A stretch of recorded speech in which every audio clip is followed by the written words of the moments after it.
नमस्कार दोस्तों, स्वागत है आपका स्टोरीज बाय गुलाब गौतम पर, जहां हर कहानी देती है आपको जीवन का नया सबक। अध्याय 1, रहस्यमयी चंद। गंगा यमुना की पावन धरती काशी नगरी, यह वह समय था जब भारत की संस्कृति आध्यात्मिकता से भरी हुई थी, परंतु समाज में अंधविश्वास और जाति पाति की दीवारें भी गहरी थी। साधु संत और विद्वान अपनी अपनी परंपरा और ग्रंथों में उलझे हुए थे। उसी दौर में एक ऐसी आत्मा ने जन्म लिया जिसने सदियों तक मानवता का मार्ग प्रशस्त किया।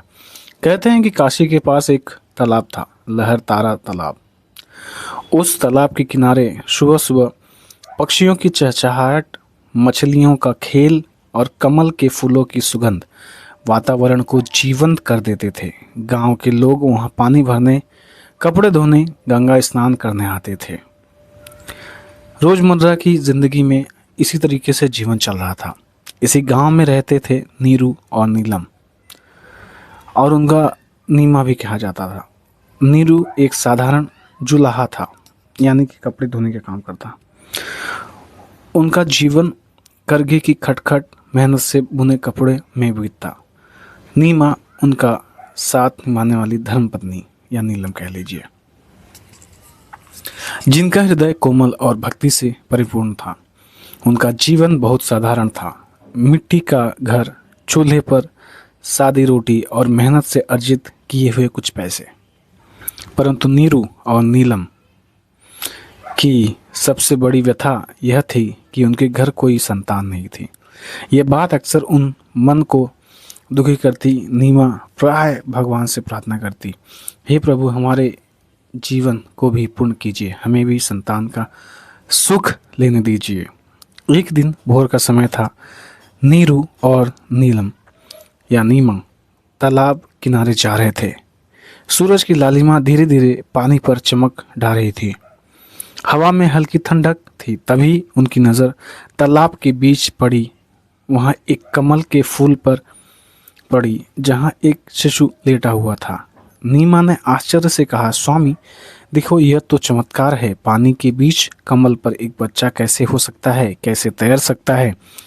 नीरू पहले तो संकोच में थे, परंतु नीमा की ममता जाग उठी। वह बोली, यह बच्चा कोई साधारण नहीं हो सकता, यह तो ईश्वर का प्रसाद है।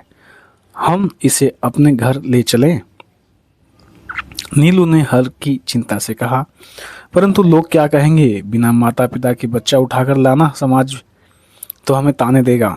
नीमा ने धीरे अपने आंचल में उस शिशु को प्यार से उठा लिया और बोली, लोग चाहे जो भी कहें, पर यह बच्चा आज से हमारा है। इसका पालन पोषण हम करेंगे, यही हमारी संतान होगी।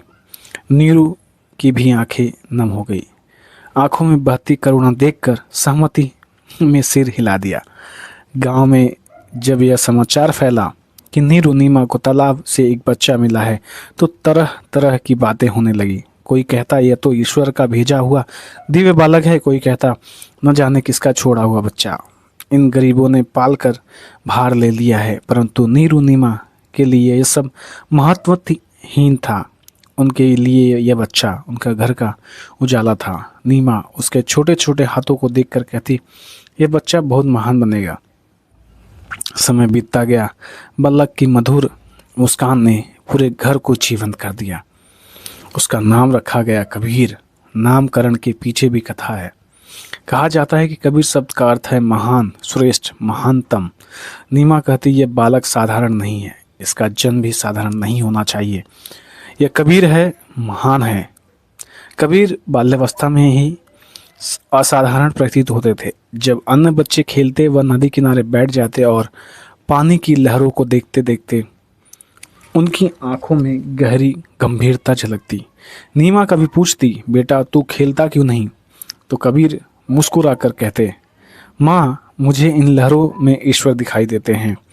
उनकी बातें सुनकर नीमा चकित रह जाती और मुस्कुराती हुई बोलती, यह बच्चा साधारण नहीं हो सकता। कबीर के जन्म की गाथा आज तक रहस्य बनी हुई है।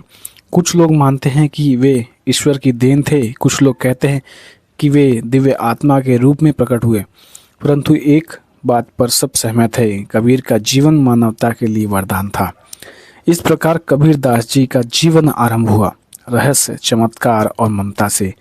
एक बालक जिसने गरीब जुलाहे के घर जन्म नहीं लिया, बल्कि भगवान की गोद से उतरकर मानवता की गोद में आया और लोगों का कल्याण करना शुरू किया।